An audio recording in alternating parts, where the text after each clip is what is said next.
আসসালামু আলাইকুম দর্শক, welcome back to my channel Parul food kitchen. আজকে আমি শেয়ার করতে চলেছি টাকি মাছের ঝুরি ভুনা রেসিপি। পুরো ভিডিওটা দেখার অনুরোধ রইল।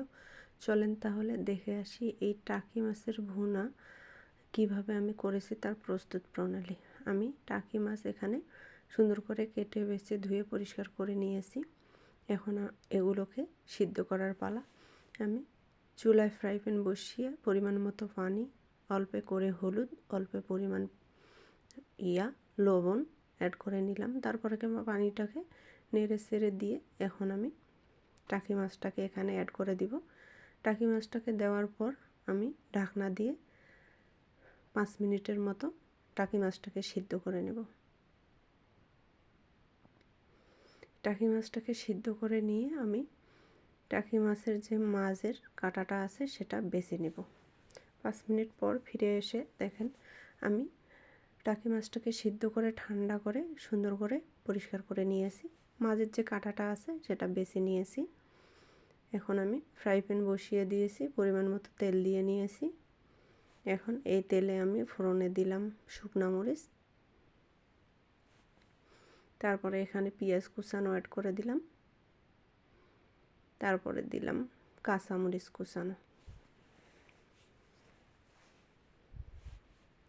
এগুলোকে একটু নেড়ে চেড়ে নিচ্ছি, হালকা করে একটু নেড়ে চেড়ে নিব। হালকা বাদামি করে একটু নেড়ে চেড়ে নিলাম। নেওয়ার পর আমি এখানে এখন অ্যাড করে দেব একটু পানি, যাতে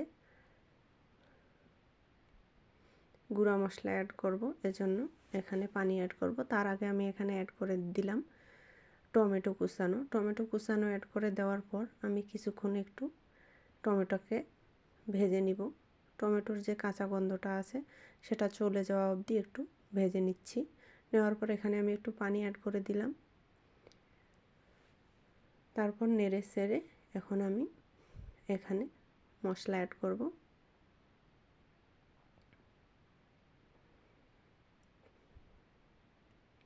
আমি এখানে হাফ চা চামচ আদা বাটা, হাফ চা চামচ রসুন বাটা অ্যাড করে নিলাম।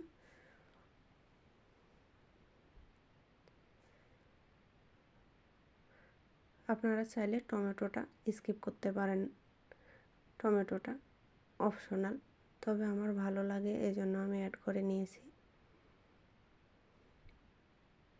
টমেটোটার সাথে আদা রসুন একটু ভেজে নিচ্ছি, যাতে আদা রসুনের গন্ধটা চলে যায়। তারপর এখানে পেঁয়াজ কলি অ্যাড করে দিলাম।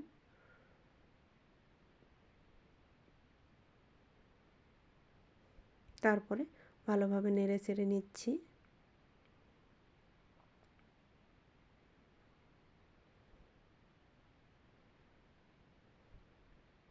এখন আমি এখানে লবণ অ্যাড করে দিলাম।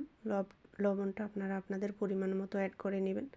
মাথায় রাখতে হবে মাছটা সিদ্ধ করার সময় আমি লবণ অ্যাড করেছিলাম, এজন্য অল্প পরিমাণ লবণ অ্যাড করে দিলাম। তারপরে হাফ চা চামচ হলুদের গুঁড়া অ্যাড করে দিলাম। তারপরে এখানে লাল মরিচের গুঁড়া হাফ চা চামচ অ্যাড করে দিলাম। ঝালটা আপনারা আপনাদের ইচ্ছা মতো অ্যাড করবেন, যেরকম খেতে পছন্দ করেন সেরকম। তারপরে মশলাটাকে ভালোভাবে নেড়ে চেড়ে নিচ্ছি। তারপরে আমি এখানে অ্যাড করে দেব হাফ চা চামচ জিরার গুঁড়া। তারপরে মশলাটাকে ভালোভাবে কষিয়ে নিচ্ছি। নেওয়ার পর আমি মাছটা যে বেছে রেখেছিলাম টাকি মাছটা এখানে অ্যাড করে দিলাম। মাছটা অ্যাড করে দেওয়ার পর এখন মশলাটার সাথে ভালোভাবে কষিয়ে নেড়ে চেড়ে নিচ্ছি।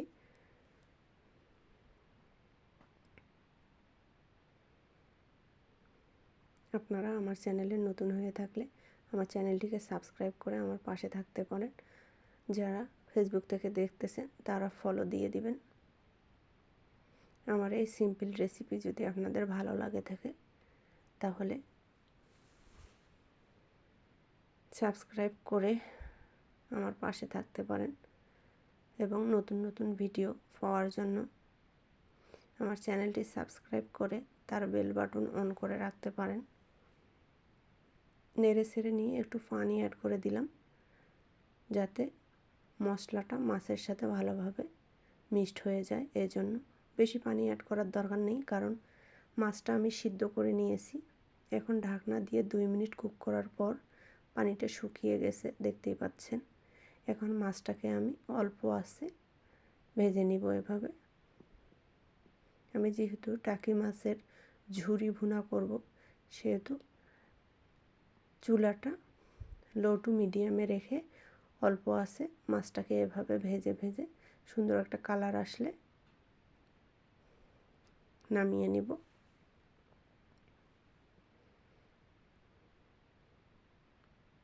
আমি নামানোর আগে এখানে ধনেপাতা অ্যাড করে নিব।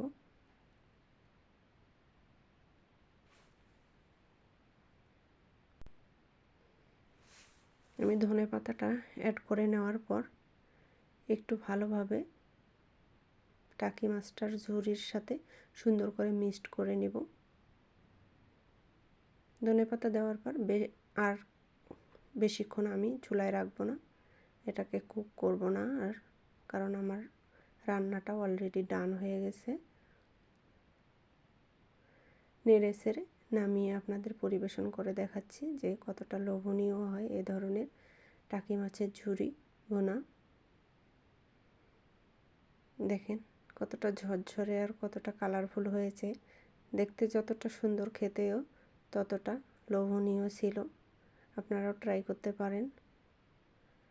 মাছ খেতে ভালো না লাগলে এভাবে আপনারা খেতে পারেন। ভালো থাকবেন, সুস্থ থাকবেন, আমার জন্য দোয়া করবেন। আর একটা নতুন রেসিপি নিয়ে আমি আপনাদের সামনে আসবো ইনশাআল্লাহ। এ পর্যন্ত আপনারা আপনাদের পরিবারকে নিয়ে ভালো থাকবেন। আল্লাহ হাফেজ।